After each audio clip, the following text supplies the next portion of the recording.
Work looks like this shirt here. Eat, sleep, travel, repeat. That's what my whole life looks like. That's what it is. That's all I do. I eat, sleep, travel, repeat. So that's what it does. I have a system where that I set up these doors. Right now, I only have 34, 32. Okay. I think I have 32 doors right now. Welcome to Black Wealth Weekly podcast, where you can find different guests being interviewed by me, Shaniqua Nicole, the Millennial Money Maven, every single week, where we will be breaking down how they got into their respective industries and are creating wealth for their families. You don't want to miss an episode, so hit the bell and tune in. What's up, family? I'm Shaniqua Nicole, the Millennial Money Maven. Welcome to this week's episode of Black Wealth Weekly. I am here joined by King Jeff Milligan. Y'all, he is out here in real estate killing the game. He's been doing it for 30-something years. So y'all know I had to bring him to the podcast because, listen, we're all about sharing the wealth strategies that we're using in our life to build wealth, and how you can too, because we all deserve to be wealthy. What's up, King Jeff? How you doing today? How you doing, Queen Money Maven? Yes. Boy, thank you so much. I'm just so glad to be in the house with you. Thank you. Yes. I appreciate you for coming. My homegirl. Yes. Homegirl, because we found out. We actually met here in Atlanta at the Black House. Shout out to King Jay Morrison. Used to work with him, met this king at the Legacy Center, aka the Black House, and we found out we both from Trenton, New Jersey. So that's why he called me homegirl, because we literally from the hometown. Trenton make the world taste. Listen, you already know. So I appreciate you for being here. You know, you got 30 years in the game. I'm super new in real estate, so I know I'm about to learn some stuff today. Yes. So tell us a little bit about, who you are and what you do. Okay, well, my name is Jeff Milligan. They call me Cashflow Jeff. And I've been doing real estate, as she said, for a long time. And my niche in real estate, even though I know how to do everything, meaning from lease options to wholesaling to flipping houses, all of that, my niche is doing what we call rooming houses. So I do rooming houses. I rent anything that I can rent by the month or I can rent by the night. So I also do short-term rentals, Airbnb, VRBO, all of that type of stuff. But basically anything that brings cash flow, hence the name Cashflow Jeff. Cashflow Jeff. So Airbnb is maybe 5 years, 10 years old, maybe? So you've been doing this B&B thing long before Airbnb. Tell us about how you got started and what made you even get the idea to start renting houses by the room. Well, I'm have to go back a little bit to tell you how I first started. So I had a substance abuse problem for a very long time. And when I went to rehab, I noticed that when I was in rehab, the people would leave rehab and then they would go and live in these apartments. The apartments were provided by the rehab facility. So there would be it might be a 2-bedroom apartment. So there was a person in each bedroom that was renting out. I found out about this. I didn't go myself after I got out of rehab, but I found out about it and I was like, I wanted to help people. So I said, you know what? I want to get into real estate, and I actually want to get my own places, and I want to rent it out by the room, helping people who come out of rehab, who come out of prison, those type of people who have a hard time getting in apartments. I wanted to rent rooms to them. And that's how that first came about. And so I did some very long, tedious studying. Long time ago, there was a program called Carlton Sheets was the person. So this was your mentor? Carlton Sheets was on Instagram. Old white man, had gray hair. He had a program, No Money Down, something. I brought the program, Carlton Sheets. I studied it, and it had like 26 chapters. So I said, you know what? I know me. I'm not going to sit down and do 26 chapters because if I try to do 26 chapters, I'm going to quit around maybe chapter 13 or 14. So I did 13 chapters, and then I just got out and I started doing the things that it told me in the program and started going to seminars and on and on and on. Gotcha. So you're doing rooming houses, right? And I said already that you started doing this before Airbnb. So you purchasing houses, or are you renting them? How are you acquiring the real estate? Oh, yeah. Well, I wanted to build wealth, not only just for me, but for my kids and my kids' kids. So I purchase everything and I own it myself. Gotcha. So I don't do the rental arbitrage type thing. Gotcha. And so I purchased the house. And then after I purchased the house, I started renting the rooms out in the house individually. And what's your criteria? That's how I started. Well, to decide in the what house you want to get? In the beginning, it was just get a house. It didn't matter. It was just get a house. But as time went on, it was okay. I see that the 2-bedrooms houses and 3 bedrooms, they're not really that conducive, don't do well. Because what happens is if somebody leaves one of those houses, then you're stuck with getting the money from just the other 2 bedrooms or one or whatever, and you could barely pay your mortgage. Gotcha. So I noticed that if you got more rooms in a house, so if you got a 5-bedroom house or you got bought multifamily property, you know, where you got duplexes, triplexes, and quads, what have you, and they have at least 9 or 10 rooms in them, then those are the type of ones that will help you make some bands and everything else. And right. So those are ones that I found out that were better for me. Gotcha. So if I was just getting started, right, because I know you mentioned single family all the way to quads. And what I do know is that you can use an FHA loan to purchase up to a quad. A quad, for those that don't know, is a 4-unit house. So, you know, you have 4 different doors. You can have 4 different families, 4 different leases. With the FHA loan, you can purchase a quad, meaning you can put down 3.5%. So if somebody, you know, is brand new into real estate, they know that they want to start to build wealth, they know that they don't maybe have a whole lot of money, what's the opportunity look like? Let's just say me, myself, it's my first house, and I know that I want to make some money. So it's not my dream house. It's going to be an investment property. I only have 3.5% down. And, you know, what would you recommend to me if I was your daughter, niece, whatever, you know, get a duplex quad, and then what kind of money can I make from that situation? So as I do tell my kids that you house hack. So my daughter just graduated from Howard University. Congratulations. While she was at Howard, she rented a 5-bedroom, 3-bath house.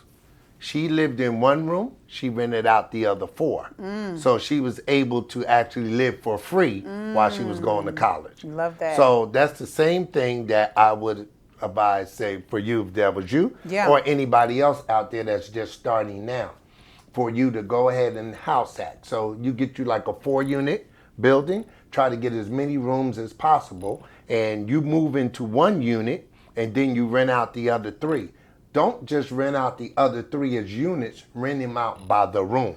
So the ideal situation would be for you to get, say, a 3-bedroom, 2-bath in each unit. Okay. So you have 4 units, 3 bedrooms, 2 bath. That means you got 12 rooms altogether, right? And you got 8 bathrooms. So with that 4-unit, even the one that you're living in, now you could choose to rent it out by the room yourself, or you can just live in a whole unit by yourself and rent out the other 9. Right. Right, the other 9 rooms. Yep. Either way, you're going to make money. But you'll make more money, of course, if you have roommates. But some people want their privacy. Since you're the owner, just rent out the other 9. Right. So if you rent out the other 9, you can rent them out. Let me see.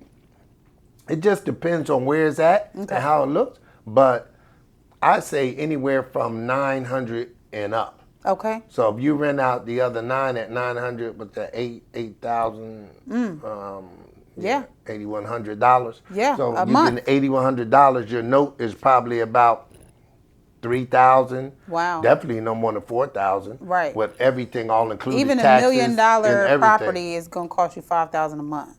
Yeah, yeah. So as long as if it's less than that, you cash flowing a couple thousand. That's why they call you cash flow Jeff. That's why they call me Cash Flow Jeff, because Oh, that's the way it man. happens. So you're making thousands of dollars a month Right. just by renting out by the room instead Okay. of renting out the whole unit. So, all right. So we said you get this quad. You live in one unit. You got other 3 units. So that's 9 bedrooms that you're leasing out for $900 a month.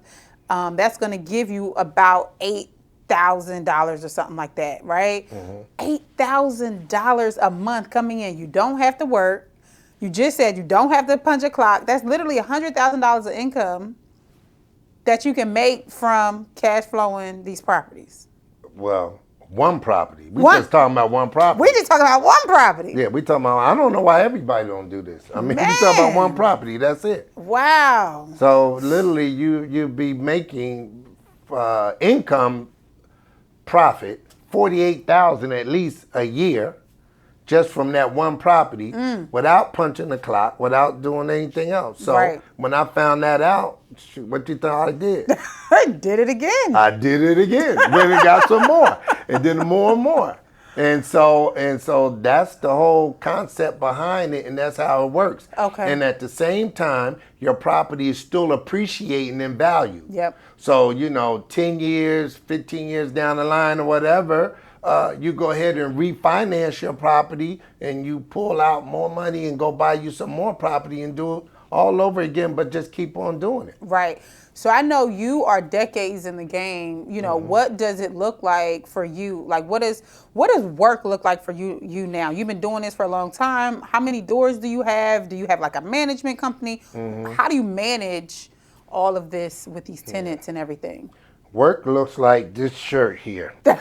Eat, sleep, travel, repeat. That's what my whole life looks like. That's what it is. That's all I do. I eat, sleep, travel, repeat. So that's what it does. I have a system where that I set up these doors. Right now, I only have 32.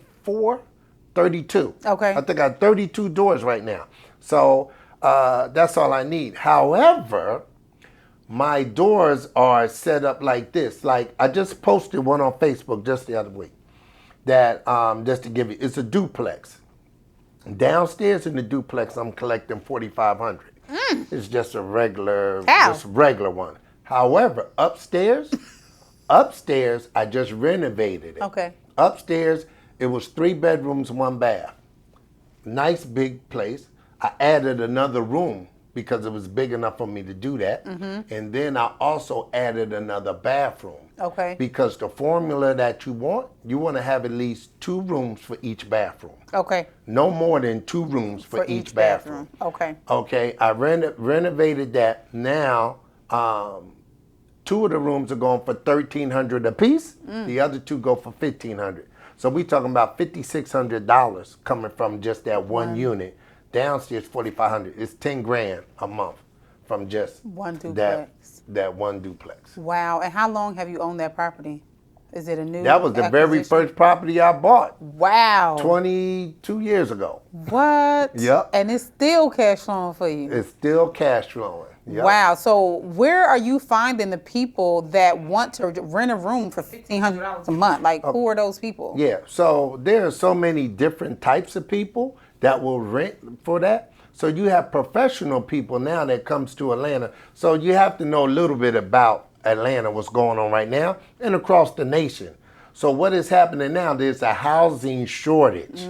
So now the apartments are like sky high now. So in order to rent like a 1-bedroom apartment in Atlanta, you're paying anywhere from $1,800 to over $2,500 a month for 1 bedroom. Yeah. So I was at an event a couple of years ago, and what the gentleman said at the event has now come true.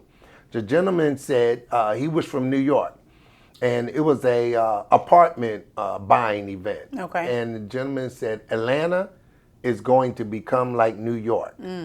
And he said, what I mean by that is that in order for you to rent an apartment in Atlanta, you're going to have a roommate because you're not going to be able to afford it by yourself. Nah. So we have a housing shortage. This is a perfect storm for a person like me. We have a housing shortage.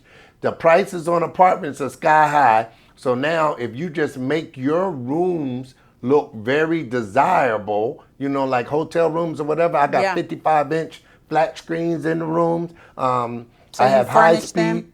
Yep, I have high-speed internet. They're fully furnished with very nice furniture and everything. So people just coming. I got a waiting list already because the only thing I'm waiting for is my guy to put the AC and the HVAC in. Okay. But people have already called me and said, Jeff, I want one of those rooms. I got a waiting list already for more than the 4 rooms I got. Gotcha. So you put them on the back burner. Now it's time to go get the next property. So when you open up the next property, exactly, you got some or upgrade the ones that I have already. Right. And then also in Atlanta, they have now what's called ADUs. ADUs is all around the country. It's called accessory dwelling unit. Yep. That will allow you to put a small, tiny house or whatever in the backyard. I'm doing that. Of yours. Oh, you doing it? Yeah. I'm doing it. Put it in the backyard. On the investment property. And you go ahead and rent that out and you make more money. So it's a housing shortage, and that's the reason why I'm able to charge so much. Gotcha. And plus it's worth it because they look good, and plus I pay all the utilities. Gotcha. So you just pay the $1,500. So you literally come in with your bags, you pay $1,500, you come in with your clothes, and everything else is provided for you. Yep, everything else is provided. So for you. pots, pans, everything. They share the dishes, everything. Gotcha. I love that. Yep. Wow. Oh my gosh. So people pay $1,500 to live in a room. I'll tell you this. When I was working in corporate America, I had a girlfriend, and I was always trying to get to New York. Before I came to Atlanta, I was trying to get to New York so bad. And just like you said, even a 1-bedroom, even a studio. There's studios in New York that's like $3,000 a month, and people will share a studio. And they literally, no, I'm not lying to you, because me and my girlfriend were looking at sharing it was a 1-bedroom, but you know, one person would have the living room, one person would have the bedroom, but people would literally share a studio, and you put up a little partition, and you share this little 600-700 square foot apartment, and you pay $1,500 to do it each. Yes. So man, that's so crazy. But I love this idea. And you know, more importantly, you started with good intentions, because you wanted to come out and help people who couldn't be able to afford their own whole apartment. Based on the market now and everything, I feel like there's gonna be more people that can't afford a whole house or a whole apartment. So I mean, this sounds like a lucrative industry. It's very lucrative, and now is the time, because now what has happened in Atlanta, Section 8 is now doing vouchers for people to live in rooms. They've never done that before. Wow. Section 8 is doing vouchers for people to live in rooms. How much they pay? I didn't look into it yet. Okay. I'm quite sure it's at least $800-900. I'm quite sure. Wow, But, guaranteed government money. Yeah, I'd rather stay around $1,300-1,500. Right, where you are. Yeah. No, I understand. So talk to me about, how are you able to eat, sleep, and travel? Because I know you're traveling. You're on your way to the Maldives soon. You just came back from the islands. Like, you're living the life. Yeah. Tell us, what kind of systems you use to manage all of the stores. So the system that I use to manage is basically, over the years, I've come up and I see how to run things. So how I run things is like, I have a merchant account. So all the money is collected through the merchant account. I only do monthly with my rooms. I don't do nightly. Now with Airbnb, of course, I do nightlies and weeks and stuff like that. But with my rooms, I only do monthly. Okay. Every month, my money comes in automatically.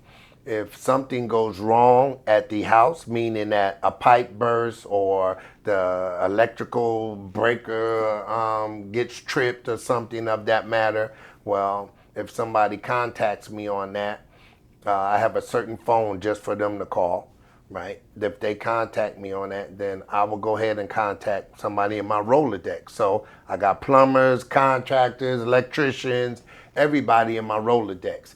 Something goes wrong, I call them up.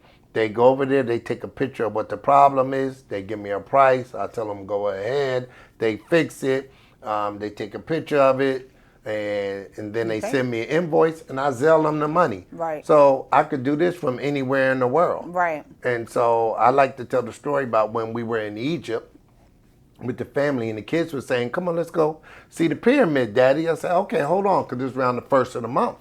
So around the first of the month, I said, give me 5 minutes. I went to my computer, boop, boop, boop, boop.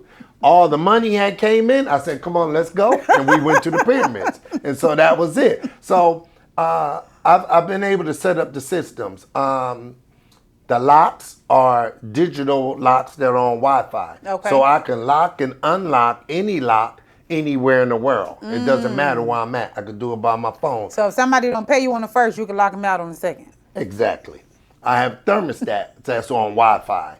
See, because you got to remember, you have different people living with each other. Okay. Somebody going to be hot, somebody going to be cold. Right. So with the thermostat, I can lock the thermostat myself and keep it at, just a regular temperature. Yeah. And stuff, so people won't be pushing up and down because somebody hot, somebody cold. Right. So everything is working by Wi-Fi basically, and is working electronically and digitally, and that is the way that I'm able to manage these properties myself right now. Now, if I get, I'm in the process of buying some more stuff, and we just came from looking at some cabins yesterday, matter of fact, up in the mountains, and those we will have other people managing them, but for the ones that we have in the city, we can manage ourselves. Got you. I love that. So, what are you have any aspirations when it comes to real estate? Like, what are you trying to do? Yeah. So now that my daughter's graduated, Yeah. I have 2 daughters and a son. One of my daughters is in high school. The other one just graduated. She's working with me, and my son is actually working out with Rolling Out, and so he's in the media field. So he got his hands full doing that. So my aspirations is to build the company more and more with more and more properties. And so we just had a contract on a property in Orlando that we were going to purchase. 14 bedrooms, 11 full baths, swimming pool, in the resort communities, like 1.3 million. That's it? And that was So it. 14 bedrooms? Fully furnished, What? all of that. The reason why we didn't purchase it was because we talked to some people about doing the property management, and the property management was like $20,000 a month. 20%. 20% a month, and they said that the property would probably gross about $200,000 a year. And so I'm looking at the numbers. 20%, $200,000. That's $40,000. Yeah. That means we're going to be making about 160. And you can do that off of a regular property. Exactly. Not $1 million property. Thank you. Yeah, exactly. So I was like, oh no, this is not making The number, sense. the math ain't mathing. Yeah. It's not for your formula. No, not it for- might work no. for somebody else, but the math ain't mathing for the way that because you like to. we do not want to touch a property if we can't clear at least $2,000 a month, at least that amount. And really, And by $2,000 clear, is like you mean after you pay the mortgage and stuff like that? after we pay everything, we want at least $2,000 profit. Okay. And that's on like a regular house, like. If we're talking about cabins or something, we're looking at least $3,000-4,000 a month. Gotcha. After we do whatever. Gotcha. And so, so that's what we're doing now. We Yeah. looked at some yesterday. We were up in LJ, and we've still got a couple more. So we're probably going to purchase about 3, and probably during the next week. Got you. I love it. So I know, my biggest, and the biggest hindrance to anybody doing this and getting started in this space would be acquiring properties. There's some strategies out there that say, you go buy a property, live in it for 2 years, use your FHA, and then go and do it again. That way, number one, you don't have to pay capital gains if you sell the property, and then you can also use the FHA, again, if you refinance and stuff. What are some creative ways that you've been able to use to acquire properties over these last decades? Wow, that right there is important. So here's the thing. a lot of folks were putting out like bandit signs and things, right? Those signs you see on the side of the road say, "We buy houses," Yep. or "My uncle buy houses," whatever. All these different signs. Right. So, long time ago, Or we pay cash. And I see. what I noticed was that everybody was doing the same thing. So Okay. when everybody's doing something, I like to go in a whole totally different direction.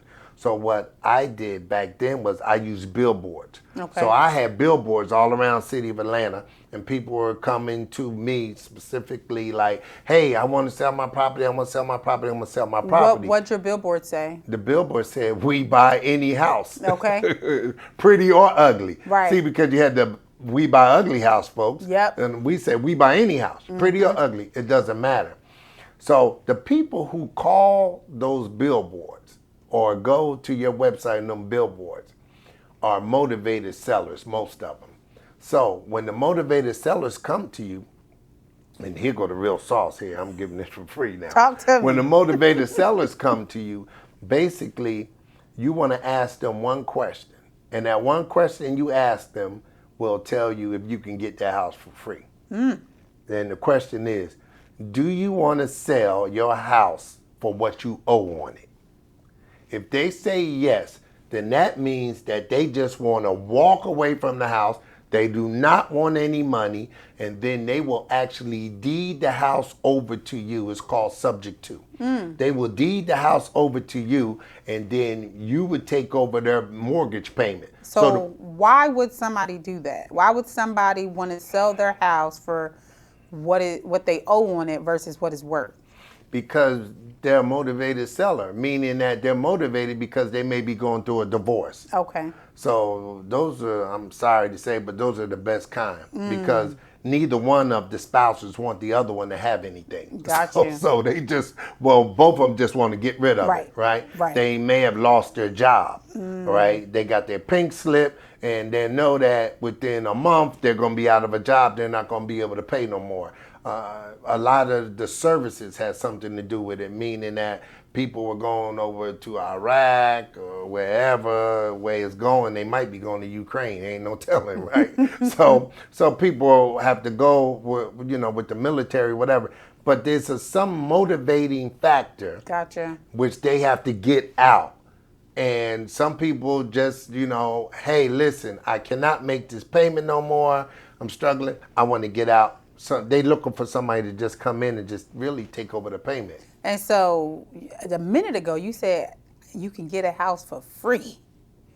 Yes. Tell me Free. how I could get a house for free. So this same motivated person Okay. is trying to, matter of fact, I'm going to go one step further. Okay. I'm going to tell you how you can get paid by getting a house. Okay. Okay, here we go. Talk to me.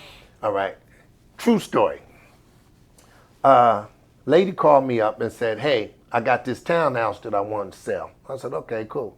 I said, I went down to go see the townhouse. The lady owed $89,000 on the townhome, Okay.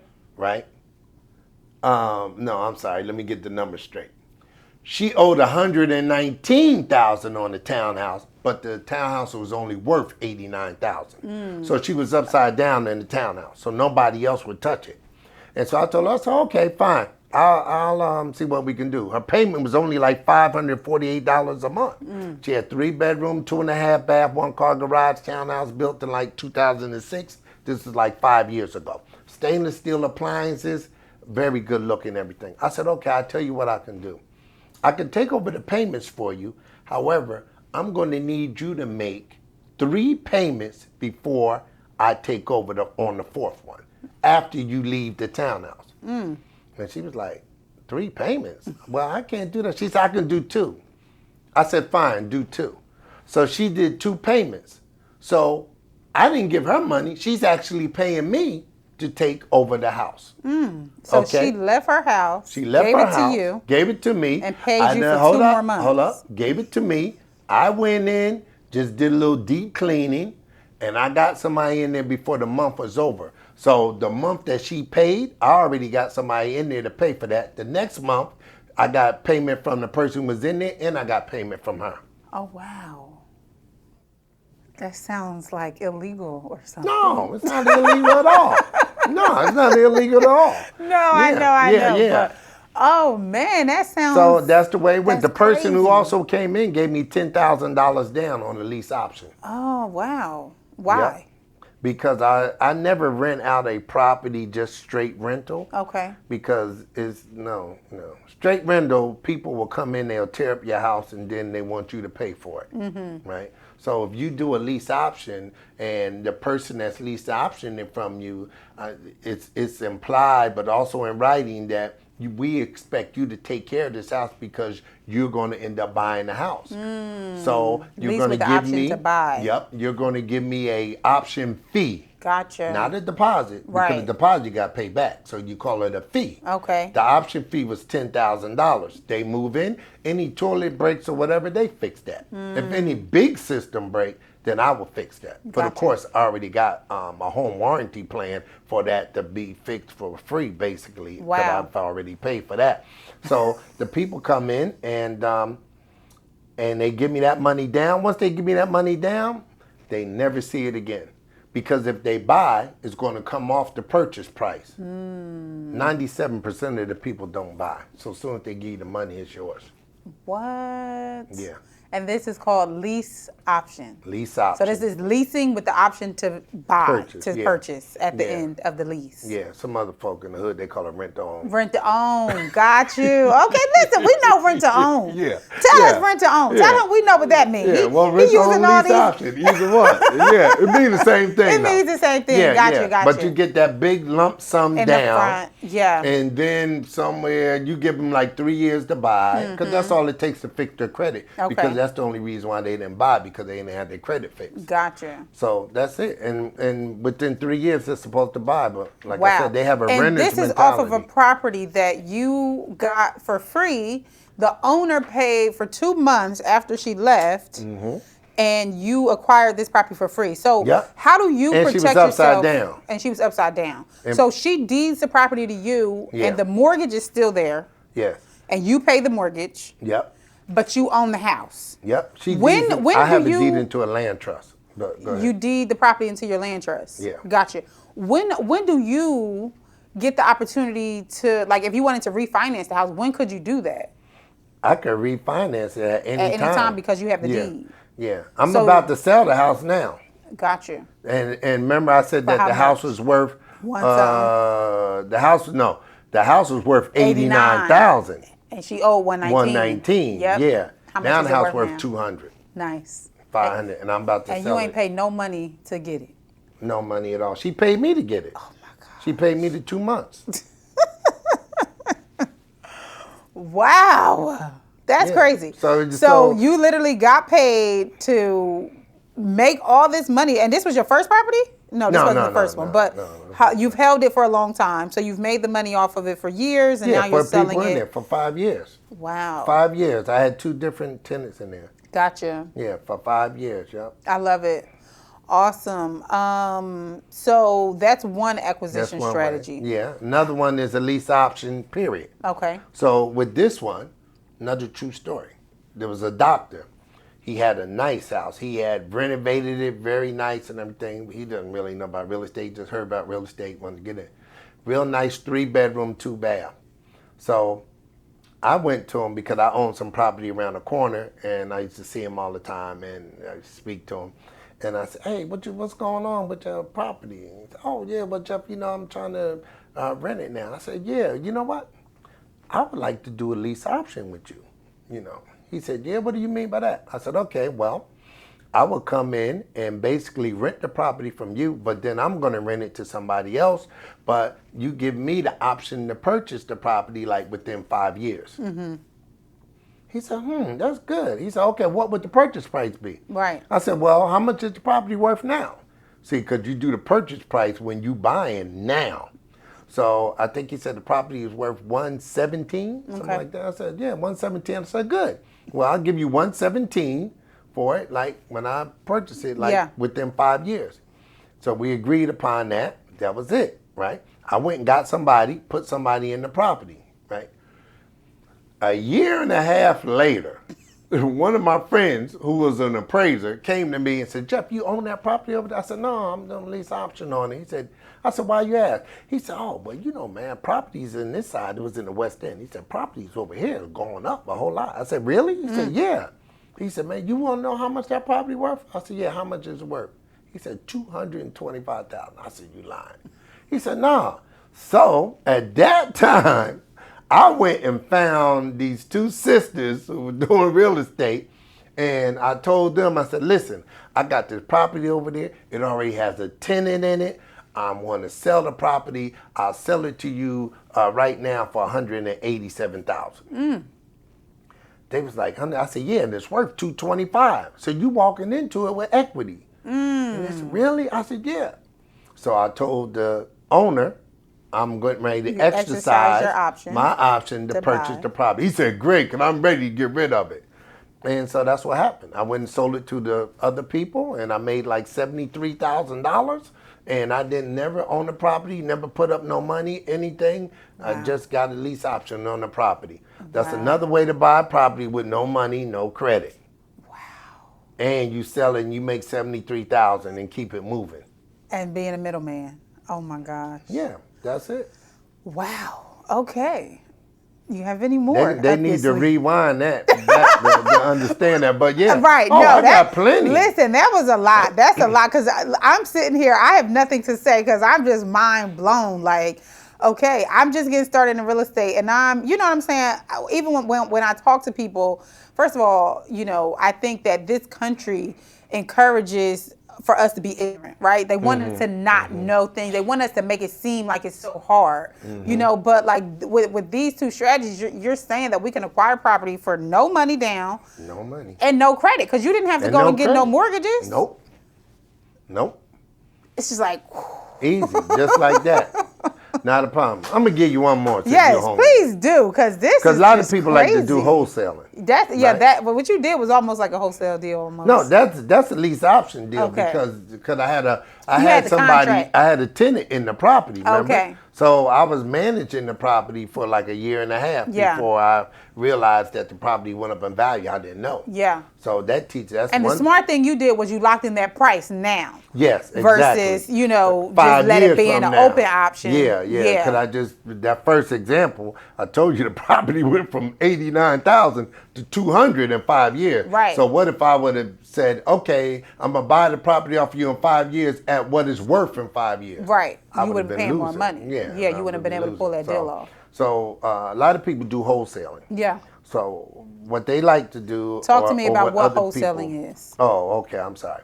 So what wholesaling is when you find a property and you actually take it to somebody like me who's a cash buyer and say, hey, I got this property I found. I want you to purchase it from me. I have it under contract. I'm going to sign my contract to you, and I want you to pay me $5,000. Okay.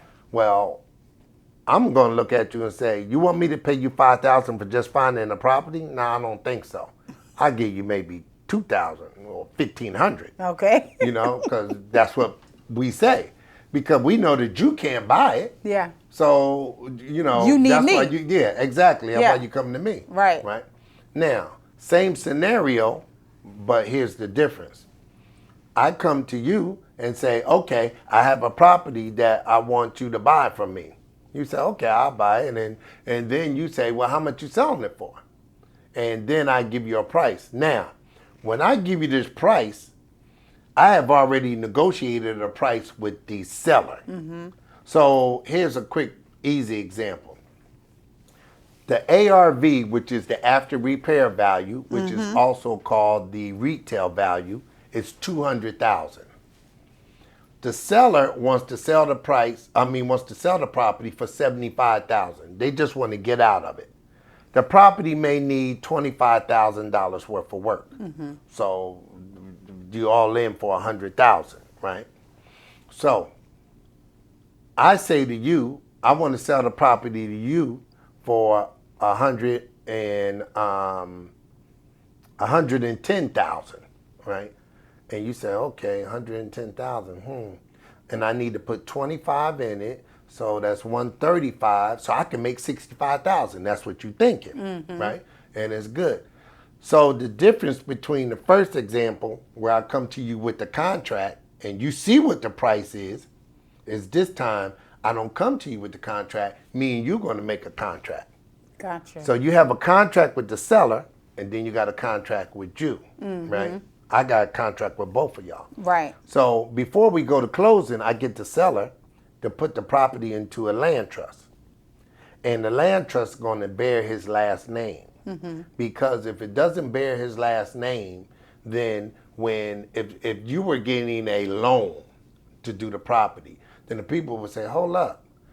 The bank I'm talking about, the bank or whoever the financial company were, they'll look and say, hold up, this property actually belongs to so-and-so, and you just got this property and you selling it for like $35,000 more or whatever. No, we're not going to do that. So to avoid all of that, you put the name of the property into the land trust. So if the guy's name was Mitchell, it'd be in the Mitchell Family Land Trust, right? And then you would be, I'm the trustee rather. Jay Milligan is trustee.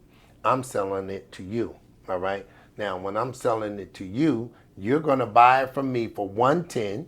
You're gonna put 25 in it, you're gonna make 65,000. But the way the transaction works is that the seller gives me a deed for the Mitchell Family Land Trust. I give that deed to the title company, meaning the closing attorney. The closing attorney then changed the title there, and then we do the deal. And in the deal between us is between Shaniqua and the Mitchell Family Land Trust, like that. And so you get paid your money, I get paid my money, and they get paid. But I make $35,000 instead of making $1,500. Right. Because I wholesaled it a whole totally different way. Gotcha. And so I know. Right. Because now I know wholesalers, like you said, they just, they want to make $2,000, $3,000, $5,000. Yeah. But they can make 35, 50, whatever the difference in the spread is. Right. The it's whole just all concept about how is just need to leave enough money in it for the buyer, and you get enough money for yourself, and just make sure the seller's comfortable. Right. See, it's a win-win-win for everybody. Gotcha. And if it's a win-win for everybody, then nobody's not, everybody good. Right. Yeah. Wow. This week's episode is sponsored by ABCs for Rich Kids by 7-year-old author and entrepreneur Bryce Nicholas. Please tell us where we can find your book. ABCsforRichKids.com. Awesome. This book is so amazing, guys. It literally goes from A to Z with different financial terms for your little loved ones. So we've got F is for future value, E is for evaluation, H is for air. Guys, if you do not have this book, the Amazon #1 bestseller, please go and grab it now at abcsforrichkids.com. So for the last 20 years, you've been collecting rents and not working. Did you think that your life will always look like this? Like, did you always know you wanted to get into real estate? How was life before you figured out this hack in real estate and, just been cash flowing your whole life for the last 20 some years? I live to use and use to live. So what I did was just drank, smoked, crack, all the drugs, whatever. That's what I did. Now, I did graduate from a couple of colleges. Oh, okay. So, you went to college? I went to college and got a couple of degrees and this and that. But I guess it's sort of like my environment that I grew up in. That's what we did. We got high every day. And so basically that's what I did. But of course, I would stand on the bus stop and see people ride by in nice cars and just dream like, man, I know my life got to be better than this. And I know I felt like that I was better than the person who was riding by, but they was riding by and I'm standing on the bus stop. And so I just decided to turn my life around. And that's what it's all about. It's about a decision. See, if you make a decision to change, then you will change. And a lot of stuff for to happen, period, you have to make a decision to change. So you can continue working a 9 to 5, doing what we call the 40-40 plan. You know, you work 40 hours a week for 40 years to retire on 40% of your income. Right. That's the dumbest, craziest thing I ever heard. You know what I'm saying? And when I was coming up, it was even worse. They was like, oh, we're going to give you a gold watch for your retirement. That's not even out there no more. They don't get no watches, no nothing. Listen, you're helping somebody else, and this is what I realized, you're helping somebody else get rich. And so, you know, I did pick up the book Rich Dad, Poor Dad. And, you know, and when I realized when I'm reading, I'm helping other people get rich. I was working for a little lady in a computer. She owned a computer store, if you will. It was an office. So we sold computers to the government and to corporations. Okay. It wasn't like a store. Yeah. So that's what we did. And I was making over $100,000 a year, and I was cool. But when I picked the book up and the book said, well, you're not going to get rich by working for somebody else, I said, oh, it's time for me to go, and I need to work for myself. So that's when I found that Carlton Sheets program, and I changed from there. But in the beginning, it was just me, you know, I wasn't doing anything. I was hanging out with the fellas, you know, and needless to say, you know, that ain't the way to go. The fellas got to do what they got to do. You got to do what you got to do, especially when you start having kids and all of that. And, you know, you got a family and stuff, and you need to take care of your family. And so, you know, I got to that space where it was like, if I want to be rich, if I want to do what I want to do, and that's what it's all about, for me, at least. The freedom. Eat, sleep, travel, repeat. I'm telling you, this is all I want to do. I don't want to do anything else. You know, our good friend Coach Kelly said, yeah, I want to be at two places, B&B, at the beach and the bank. Listen. That's it. I don't want to be anywhere else. And so that's what it is for me. So when I found this niche, and as you said, the niche came from me trying to help people. That's what was in my whole mind, was helping people. Right. And it always said, the more you give, the more you get. And so I was going to help people, and that helping turned into this niche of renting by the rooms. And needless did I say, I was like, wow, because in the beginning, I had because this is what my goal was, to get 20 properties, making at least $2,000 a month from each property, and I have $40,000 a month. Okay. That's when I started out in 2000. Yeah. And so I ended up with the 20 properties. Some of them didn't make $2,000 a month. So that's when I found out that these properties that have lesser rooms don't make that much money. So that's when I started eliminating them. Gotcha. And I started getting the other ones that I can get together that would make the money for me. Yeah. And so now I'm at a point where I'm saying, okay, well, you know what? Now there's a lot of people that need. So some other people, because you asked a question earlier, like who rents these places? Yeah. We got flight attendants and pilots. They got what they call a crash pad. We have students. Students pay over $1,000, you know, a month. You know, my daughter, as I said, she was renting a student. Some was paying $1,300.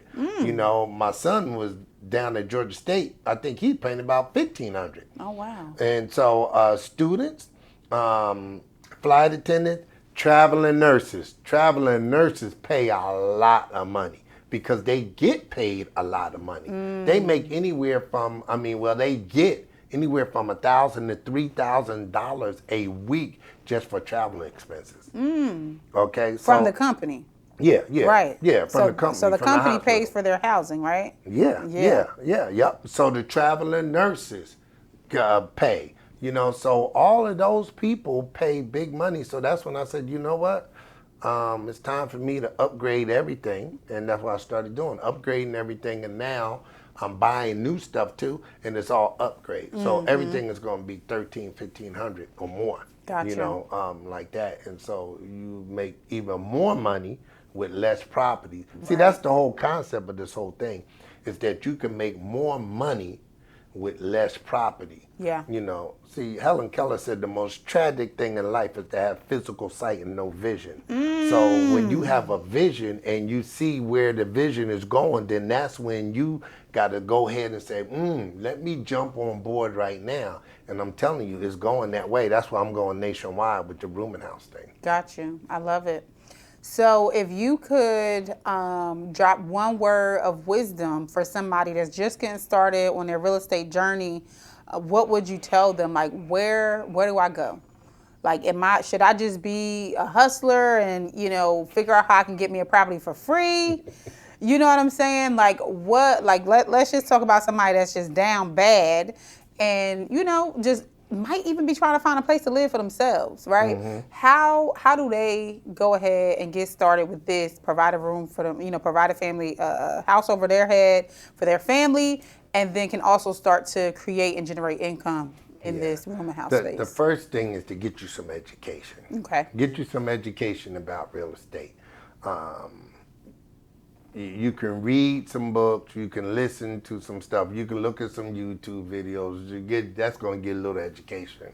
But of course, get you a mentor. Get you a mentor, a coach, and the coach and mentor. See, I've been doing this a long time. I went through, when I was doing this rooming houses, nobody else was doing rooming houses. Go ahead, I'm sorry. I did. I wanted to ask you, how did you weather the 2008 downturn in the market? Oh, yeah. So Talk to us about that. I had a lot more rooms and houses before 2008. Okay. I had a lot more than that. Gotcha. And that's how I ended up with 32. Okay. It's okay, because I had probably about 60. I probably had about double. But when that 2008 came and I was making money and it was going good, but those smaller houses again, the ones with 3 bedrooms, 4 bedrooms, they didn't work during 2008 because I was also wholesaling houses during 2008, but I was doing it the way I told you. So I was making 50, 60, 70,000. So I wasn't paying too much attention to my residual income that was coming. Yeah. That was fine, but I got billboards. I'm buying, if you will, 15 properties a month just coming from the billboards.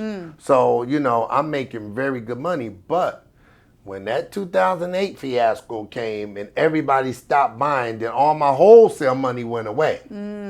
But that rooming house money just kept on coming. So I did lose some houses, but the other houses, it just kept on coming. And I really didn't skip a beat because then I paid all the attention to the rooming houses. Yep. And then I was raising the prices.